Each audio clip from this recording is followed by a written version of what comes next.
देखिए, अक्सर हम सोचते हैं कि मार्केटिंग का मतलब है अपने प्रोडक्ट के फीचर्स को गिनाना, पर क्या हो अगर मैं कहूँ कि असली खेल फीचर्स का नहीं, बल्कि लोगों की भावनाओं को समझने का है। तो चलिए, आज समझते हैं कि बिक्री के पीछे का साइकोलॉजी आखिर है क्या। कभी सोचा है कि हम असल में कोई चीज क्यों खरीदते हैं? क्या ये बस जरूरत की बात है, या फिर इसके पीछे कोई और गहरी वजह है?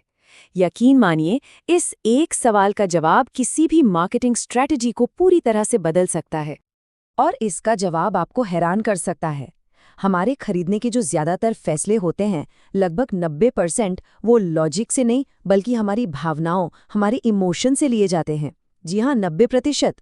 हमारा लॉजिकल दिमाग तो बस बाद में उस इमोशनल फैसले को सही ठहराने के लिए बहाने ढूंढता है। तो भाई, हमारे इस असली डिसीजन मेकर यानी इमोशनल ब्रेन को समझने के लिए ना, हमें पहले ये देखना होगा कि हमारा दिमाग काम कैसे करता है। इसे समझने के लिए दिमाग के दो हिस्सों को देखना जरूरी है। एक तरफ है हमारा लॉजिकल ब्रेन, जो कीमत क्या है, फीचर्स क्या हैं, दूसरी चीज़ों से तुलना करने जैसे काम करता है।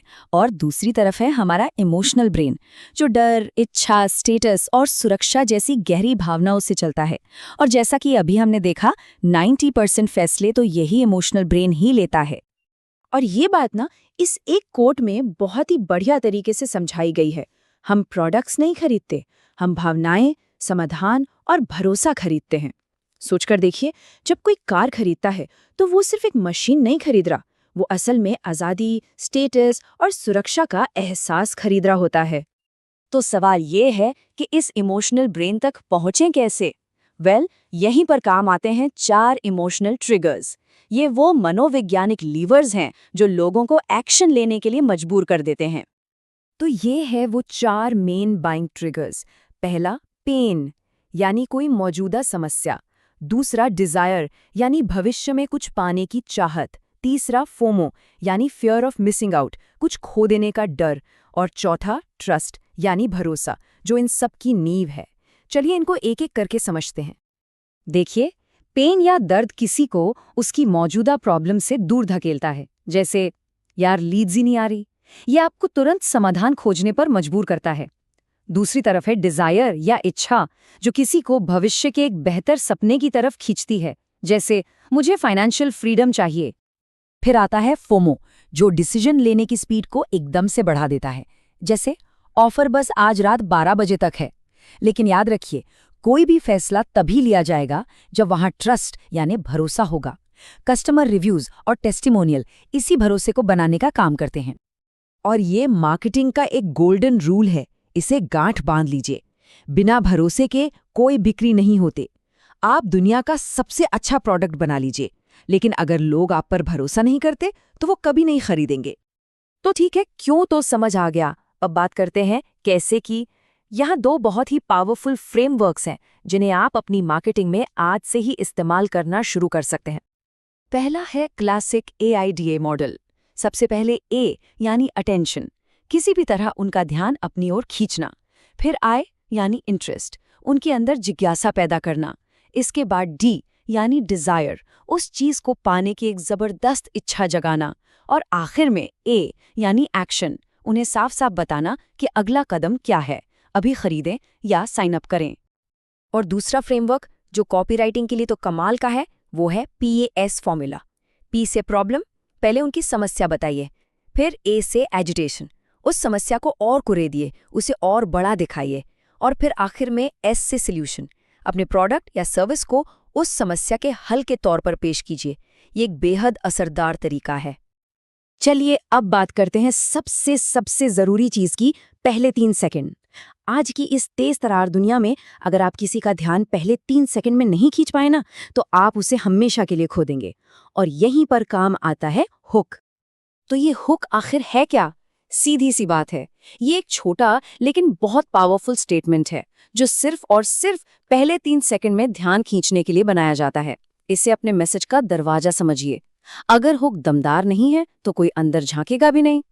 तो कुछ दमदार हुक्स की बात करें तो एक होता है क्यूरियोसिटी हुक, जैसे ये एक गलती हर कोई करता है। फिर है प्रॉब्लम हुक, जैसे क्या आपकी भी लीड्स कन्वर्ट नहीं हो रही हैं। एक होता है रिजल्ट हुक, जो एक शानदार नतीजे का वादा करता है। और एक होता है फियर हुक, जो कुछ खोने के डर का इस्तेमाल करता है। अब आप सोच रहे होंगे कि ये सब तो ठीक है, पर आज के डिजिटल वर्ल्ड में ये कैसे काम करता है? ये सदियों पुराने साइकोलॉजिकल सिद्धांत आज भी उतने ही, बल्कि शायद उससे भी ज्यादा कारगर हैं। चलिए देखते हैं कि इन्हें सोशल मीडिया और एआई के साथ कैसे इस्तेमाल किया जा सकता है। देखिए, हर प्लेटफॉर्म पर लोगों का माइंडसेट अलग होता है। जैसे इंस्टाग्राम पर लोग जुड़ाव और इच्छा तलाशते हैं, तो वहाँ विजुअल स्टोरी टेलिंग काम करती है। गूगल पर लोग तुरंत समाधान चाहते हैं, इसलिए वहाँ ट्रस्ट और सॉल्यूशन सबसे ज़रूरी हैं। और यूट्यूब पर लोग कुछ सीखना चाहते हैं, इसलिए वहाँ अथॉरिटी और लंबे समय का भरोसा बनाना ज़रूरी है। और अब आता है असली गेम चेंजर, आर्टिफिशियल इंटेलिजेंस। जब आप साइकोलॉजी को एआई के साथ मिला देते हैं, तो आपको मिलती है स्मार्ट मार्केटिंग। ये है इंसानी समझ और मशीन की स्पीड का एक डेडली कॉम्बिनेशन। एआई इसमें मदद कैसे करता है? सोचिए, वो आपके लिए मिनटों में दर्जनों हुक आइडियाज निकाल सकता है। वो ये टेस्ट कर सकता है कि कौन सी हेडलाइन लोगों पर ज्यादा इमोशनल असर डाल रही है, और वो आपके कॉल टू एक्शन को बेहतर बनाने के लिए सुझाव भी दे सकता है। अच्छा, आप कुछ ऐसी गलतियों की बात करते हैं जो अक्सर लोग करते हैं और जिनसे बचना बहुत जरूरी है, जैसे सिर्फ फीचर्स गिनाना और भावनाओं को पूरी तरह भूल जाना, या अपनी वेबसाइट पर कस्टमर रिव्यूज जैसे ट्रस्ट सिग्नल ना डालना, और एक कमजोर या कंफ्यूजिंग कॉल टू एक्शन देना। ये गलतियां आपकी सारी मेहनत पर पानी फेर सकती हैं। तो आखिर में सारी बात घूम फिरकर एक ही जगह आती है, मार्केटिंग एक्शन में मनोविज्ञान है। ये सिर्फ विज्ञापन बनाना नहीं है, ये इंसानी बर्ताव को समझने और उससे कनेक्ट करने का एक आर्ट और साइंस है। तो इस पूरी बातचीत का सबसे जरूरी सबक क्या है? वो ये है कि आप किसी लॉजिकल मशीन से बात नहीं कर रहे हैं, आप एक ऐसे इंसान से बात कर रहे हैं जो महसूस करता है, सपने देखता है और डरता है। बस ये एक सोच आपकी पूरी मार्केटिंग को बदल सकती है। तो अब ये सवाल खुद से पूछिए, आपका कस्टमर इमोशनल है? कहीं आप अभी भी उसे सिर्फ लॉजिक तो नहीं बेच रहे हैं?